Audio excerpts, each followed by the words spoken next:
नमस्कार दोस्तों, मैं हूं तुलसीराम सिंह और आप सभी लोगों का स्वागत है। तो आज अपना जो वीडियो है वो है लिव इन रिलेशन के कानून के बारे में और उसकी एज लिमिट के बारे में। काफ़ी लोगों ने पूछा था कि एज लिमिट क्या होती है, उसके बारे में बताएं। तो दोस्तों आज जो वीडियो है पूरा उसी पे डिपेंड है और इसमें हम कुछ हाई कोर्ट के फेमस जजमेंट के बारे में पढ़ेंगे, कुछ केस स्टडी करेंगे ताकि हमारी जो क्या कहते हैं जो लीगल नॉलेज है ना वो बेहतरीन हो सके। तो वीडियो शुरू करते हैं। एक्चुअली होता क्या है, इलाहाबाद का मामला है जहाँ पर एक नाबालिग लड़का होता है जो एक बालिग लड़की के साथ लिव इन रिलेशन में रहता है और वो एक्चुअली क्या होता है उसके अगेंस्ट आईपीसी की धारा 366 के तहत एफआईआर रजिस्टर्ड होता है।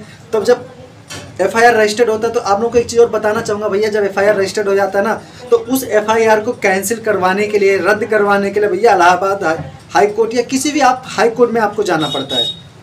एफआईआर को रद्द करवाने के लिए आपको हाई कोर्ट जाना पड़ता है। अब हाई कोर्ट जाने के लिए दो रीज़न होते हैं, दो ऐसे प्रावधान हैं जिसके तहत आप जा सकते हैं। थोड़ा कानून के बारे में जान लेते हैं, हाई कोर्ट के रूलिंग के बारे में।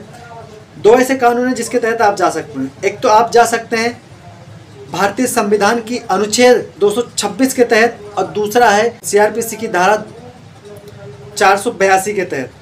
दो ऐसे प्रावधान हैं जिसके तहत आप हाई कोर्ट में जा सकते हैं। कोई भी एफआईआर, कोई भी आपराधिक कार्रवाई जो चल रही है, चाहे वो ट्रायल कोर्ट में ही चल रहे हैं, उसको रद्द करवाने के लिए, उस पर रोक लगाने के लिए इलाहाबाद हाई कोर्ट या किसी भी एनी हाई कोर्ट में आप जा सकते हैं उस चीज़ पर रोक लगवाने के लिए।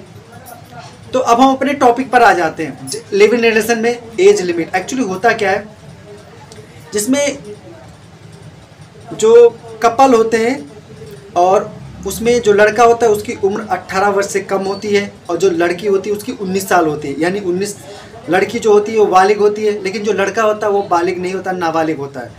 और उसके अगेंस्ट जब आईपीसी की धारा 366 के तहत एफआईआर रजिस्टर्ड होता है तो दोनों कपल क्या करते हैं, उस एफआईआर को रद्द करवाने के लिए इलाहाबाद हाई कोर्ट के पास जाते हैं। मानी हाई कोर्ट द्वारा ये भी कहा जाता है कि इस मैटर में, इस केस में अनुच्छेद 226 के तहत कहीं से भी कोई कारण या कोई ऐसा रीज़न नहीं दिखता है कि जिस आधार पर इस जो आपराधिक कार्रवाई दोनों कपल के अगेंस्ट रजिस्टर्ड की गई है उसको पर रोक लगाया जा सके। जो रीट याचिका होती है उसको खारिज करते हुए कहा जाता है कि कपल हो, उसकी उम्र शादी के योग्य 21 साल हो या ना हो, लेकिन उसकी उम्र अगर वो लिव इन रिलेशन में रहना चाहता है तो 18 वर्ष से अधिक होनी चाहिए, 18 वर्ष से कम नहीं होनी चाहिए। ये लिमिट है।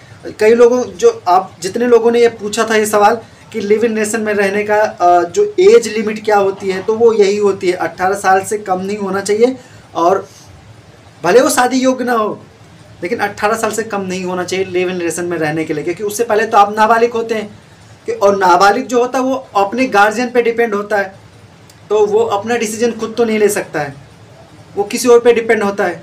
और आप अपने फ्यूचर की इतनी बड़ी डिसीजन लेने जा रहे हैं तो यहाँ पे भी आपको सुरक्षा, अगर आप 18 से कम एज आपकी है, उम्र है, तो आप कानून से, कोर्ट से सुरक्षा की उम्मीद मत करना।